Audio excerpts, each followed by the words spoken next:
let's take a look at what we should include in our Upwork profile and how we can grab the attention of clients in the first 3 seconds. The first thing that we're going to focus on is the description that you would put in your Upwork profile. The description, as we saw, is a small paragraph about you and your services. And based on the examples that we saw, we know how important they are. Every freelancer that we looked at had a paragraph either stating their services or their experience. So when a person is drawn in by your headline, you want to make sure that they're greeted with a very good description. So let's see what you should include in your description and what you shouldn't. We're going to take a look at some common mistakes that you may make when you're writing your description.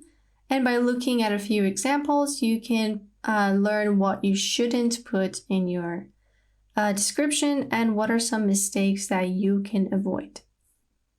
The first mistake is starting off with the wrong sentence. So we have some examples here. Hello, my name is John. I'm 35 and I'm from Michigan. If I'm looking to work with John, who is, let's say, a SEO specialist, in this one sentence, nothing related to me as the client, but everything was with the freelancer. And based off this sentence, I don't know what John is going to offer to me and what I'm going to get from John's service. Second sentence is just being really thankful before the client even makes their way into your profile. Just straight off the bat, you're thanking them for reading the profile. I'm glad you're here. Have a nice day. These things, they're kind of pointless. They're nice. They're welcoming. But when someone is visiting your profile, they just want to find out about your experience and what service you want to provide. So make sure you don't have the wrong sentence on your description. And you do not put pointless sentences on there because you're just going to waste the client's time. Now, we did see an example where the person introduced themselves, like the first example. But as you remembered, she did so after stating her service. So the first thing that the client saw was her services.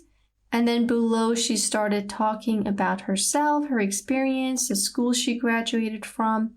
And basically, after seeing those services and after the client is drawn in by her skills, there is a chance that the client would like to know more about this person in a personal way. But you want to make sure you do that after you have grabbed their attention. So this sentence that I just highlighted shouldn't be the first thing that the client see, but it could be something that they can later scroll down and find out about you. So let's see what is a good sentence to start off your description with. So this is a good sentence that we saw earlier in our example. The first sentence was, let's make your brand pop.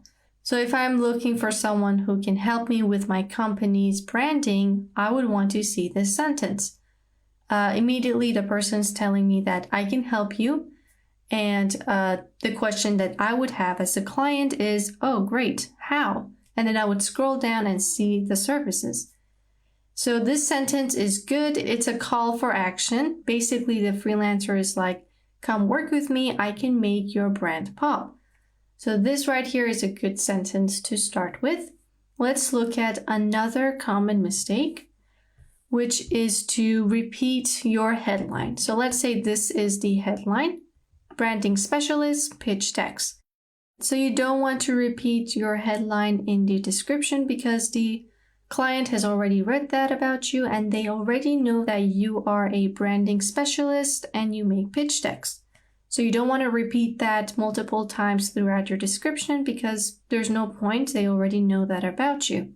So these 3 examples are not suitable. They're going to kind of annoy the client because you're just repeating the headline multiple times.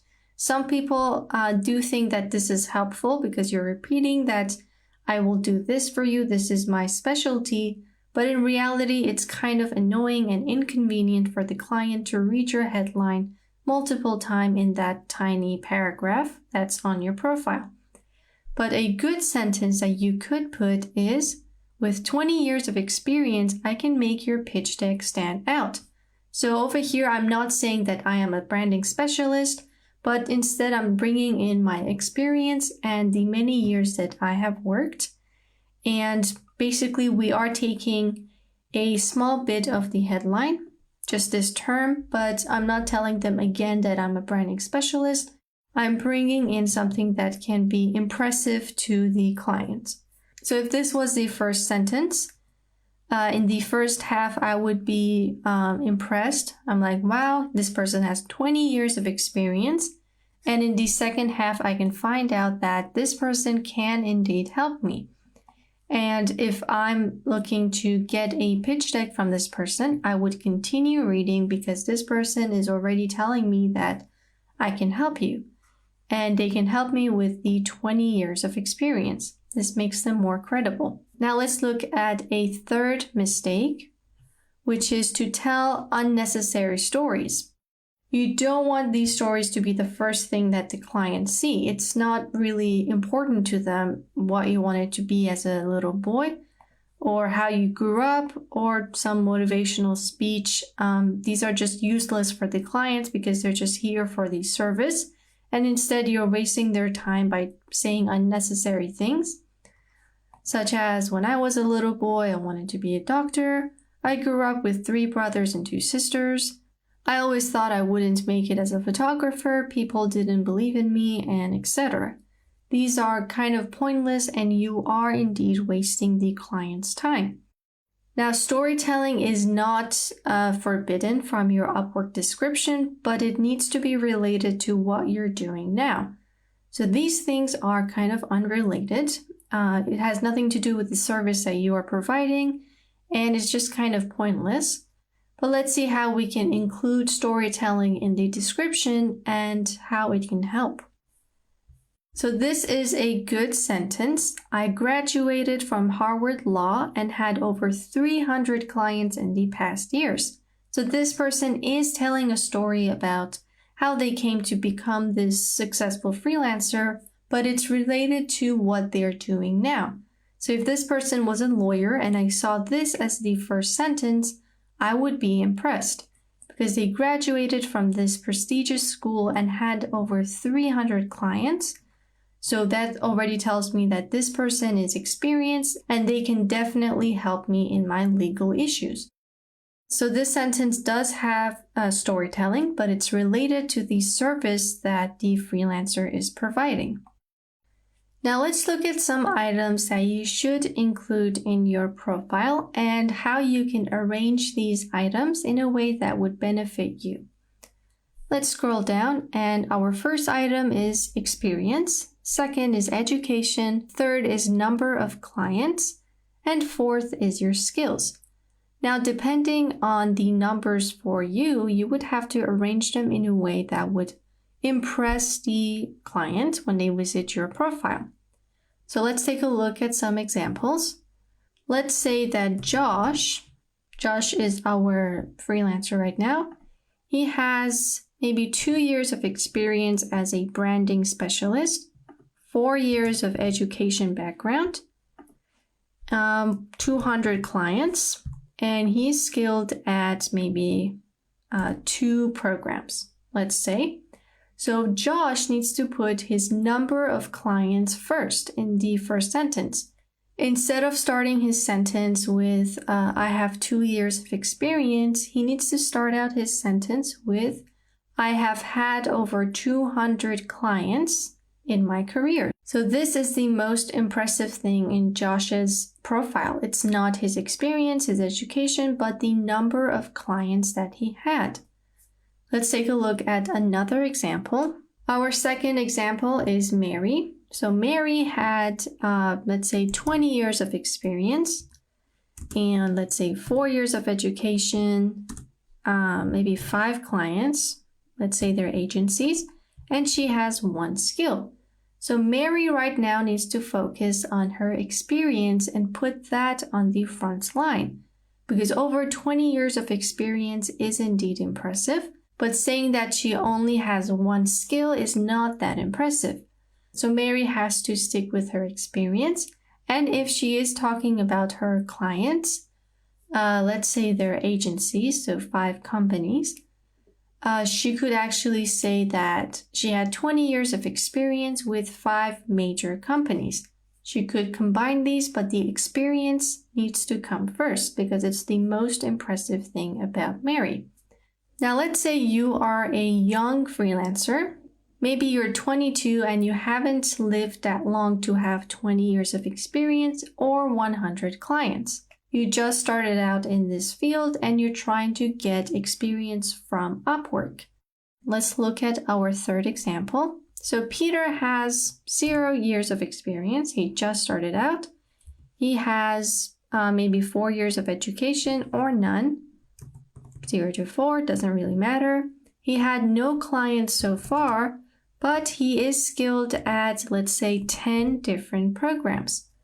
So Peter needs to stick with his programs and his skills. He needs to be like, I'm skilled at this and that, and I've been working with the following. And when the client scrolls down and sees their work in their portfolio, they can be quite impressed. So what Peter is putting on the front line is his skills and not his experience because he had 0. So the order of things matter in the profile items. Just because you started out and you are young, it doesn't mean that there's no hope for you because you didn't have that much experience. You definitely want to stick with your strongest point, which for Peter are his skills. Same thing goes for Mary. Just because she has 1 skill, it doesn't mean that there's no hope for her because she has a strong point, which is her experience.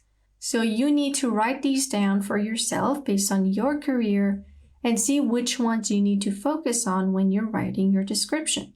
And one more thing to point out, if you are like Peter and you don't have any experience, education, or clients, you need to instead fill up your portfolio like we said. So even if it's for fun, let's say you are creating different brands, but there are no clients on the other end, you still need to put those works on your portfolio. Because in these situations, the client is only looking at your style. They're not taking in the experience and the other things. So you want to make sure you have the works to wow the client. So if you're saying that you're skilled at 10 different programs, you want to show that to the client throughout your portfolio, which are your works that you would put up on your Upwork profile. You cannot just say that you're skilled and there's no evidence, because then you're just bluffing at that point. So if you're going for the skills, you would want to show it in your portfolio. But in other cases where you have more experience and number of clients, it's okay if you don't have that many portfolio items because you can just write out the name of the companies that you worked with, and that's already in your resume. So you will see in profiles sometimes one of these stand out more than the other, but that is because that one thing is the strong point of that freelancer. And they're just trying to make it shine throughout their profile, which is the smartest thing to do. So those were some common mistakes that you would have made if you were to just write your description without any research.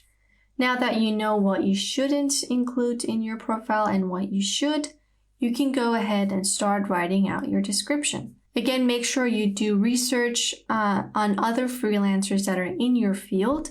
See what the top freelancers are writing in their description and take that as inspiration. Because that way you know exactly what sells in your field of work. So now that we know how we can write a very good description, we can now move on to working on our portfolio and see what we could include to make our profile look even better. What type of work can back up our skills and our claims, and just how we can wow the client when they scroll down to your works and your experience. I'll see you guys in the next lesson.